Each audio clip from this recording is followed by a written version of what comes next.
በስመ አብ ወወልድ ወመንፈስ ቅዱስ አሐዱ አምላክ አሜን። ሰላም እግዚአብሔር ይብዛሕልኩም።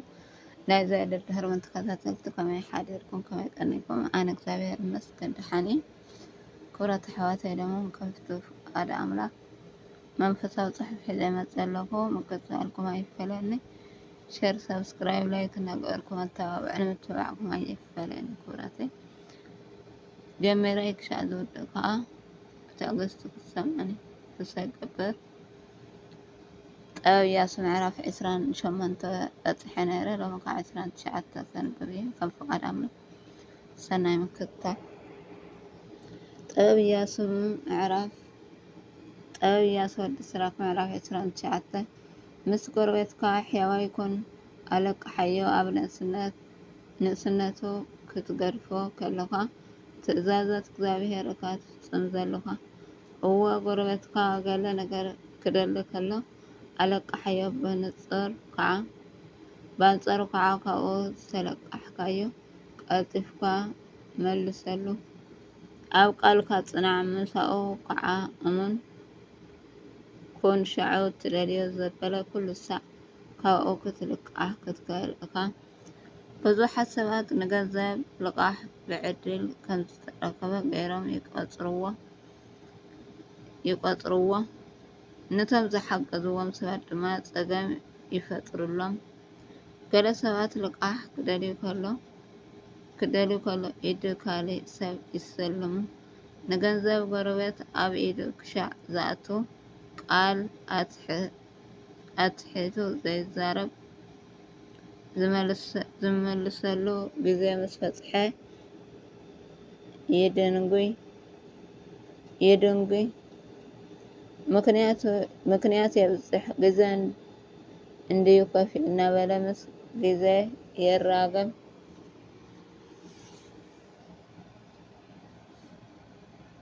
እቲ ዘለቀሐ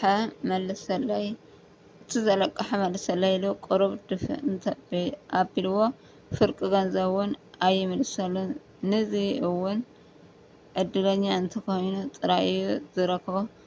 ካብዚ ዝሰርዕ እቲ ዝተለቀሐ ነቲ ዘለቅሖ ሰሪቅዎ ማለት እዩ። ብዘየድሊ ኣገባብ ከዓ ጸላኢ ኣጥርዩ ማለት እዩ። ለዋህ ኮይኑ እንተመለሰሉ ምስ መርገምን ምስ ተግሳፅን እዩ ዝምልሰሉ። እወ ብክብሪ ክንዲ ዝምልስ ምስ ክንደይ ውርደት ይምልሰሉ። ከምዚ ዝኣመሰለ ክፍኣት ስለዘለዎ እዩ ከዓ እዮም ብዙሓት ዘይለቅሑ። እወ ብዘየድሊ ኩነታት ከይሰረቅ ይፈርሑ። ዝኾነ ይኹን ትሑት ናብራ ምስ ዘለዎም ሰባት ሕጉስ ኩን ተጸበይቲ ምጽዋትካ ኣይትቅበሮም። እግዚአብሔር ዝሃቦ ትእዛዛት ስለዝኮነ ነድካ ሰብ ሓገዝ ገለ ነገር ኣዳልይዎ ምስ መጻካ ድማ ባዶ ኢድ ኣይትስደዶ። ብሩር ካብ ትሕቲ እምኒ ተቀቢሩ መሪቱ ካብ ዝጠፍእ ሸይጥካ ንሓውካን ንዓርክካ ርድአሉ። ሃፍቲ እንተ ኣኪብካ እቲ ኣዝዩ ልዑል ዝኮነ ኣምላክ ብዝኣዘዞ መሰረት ኣክቦ። እዚ ከዓ ካብ ወርቂ ንላዕሊ ከርብሐካ እዩ። ምጽዋት ምሃብ ሰናይ ግብሪ ኣብ መዝገብካ ኣክቦ። ካብ ኩሉ ዓይነት ጥፍኣት ድማ ከድሕነካ እዩ። እወ ካብ ጽኑዕ ዋልታካን ካብ ብርቱዕ ኩናትካን ንላዕሊ ንጸላእትካ ክወግኦም እዩ።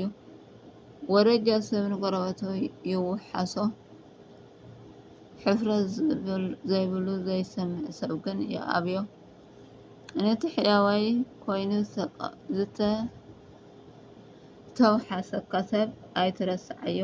ከመይ ንሱ ምእንተካ ሂወት ኣሕሊፉ እዩ። ዋሕስ ምዃን ሃብታማት ንዝነበሩ ብዙሓት ሰባት ኣዕንይዎም እዩ።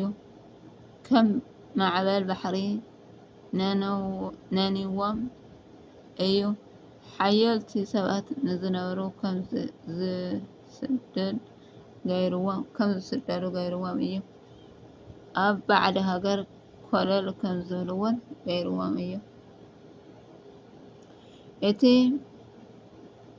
እቲ ምእሳው ክምለስ ዘይትሰምዐ ሰብ ነቲ ውሕስ ኮይኑ ዘድሓኖ ሰብ የሓድጎ።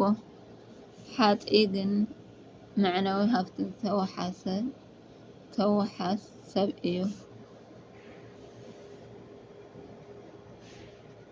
እቲ ንረብሓ ኢሉ ዋሕስ ክኸውን ዝህንጦ ሰብ ተከሲሱ ኣብ ፍርዲ ክቐርብ እዩ። ንጎረቤትካ ምስ መጠን ክእለትካ ሓግዞ ንርእስካ ከይትወድቅ ግን ተጠንቀቕ። ንህይወት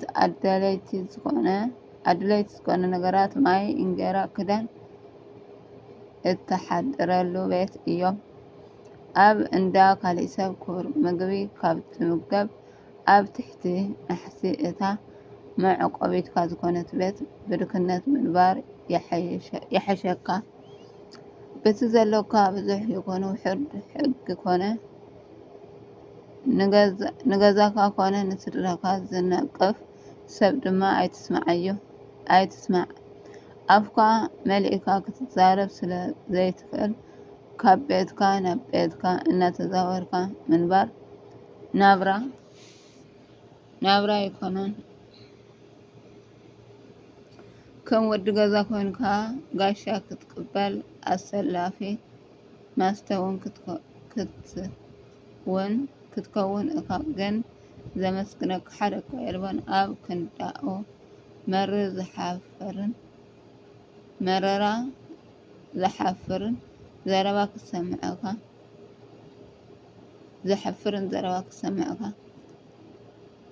እታ ጋሻ ንዓ ነዚ ሳንዱቅ ሰርዓዮ